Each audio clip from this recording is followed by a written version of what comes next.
వక్ఫ్ భూములకి సంబంధించిన ఎసరు పెట్టిన ఉదంతాన్ని సాక్షి హైలైట్ చేసింది. కర్నూలు జిల్లాలో అధికారం ఉండగానే వీలైనంతగా దండుకోవాలంటుంది టీడీపీ నేతల తీరు. ప్రభుత్వ స్థలాలు ఎక్కడ ఖాళీకి కనిపిస్తే అక్కడ రాబందులా వాలిపోతున్నారు.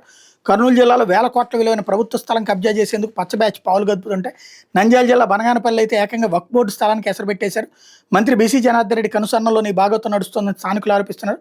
ఒకటి కాదు రెండు కాదు, ఏకంగా 10 కోట్లకు పైగా విలువైన స్థలం కబ్జా చేయడం ఇప్పుడు పట్టణంలో తీవ్ర చర్చకు దారితీసింది. బనగానపల్లి పట్ల ఆర్టీసీ బస్టాండ్ సమీపంలో జాతీయ రహదారి పక్కనే ఎస్ఆర్బీసీ శ్రీశైలం కుడికాలో పక్కన సర్వే నెంబర్ 132 12.66 ఎకరాలు ఉంది.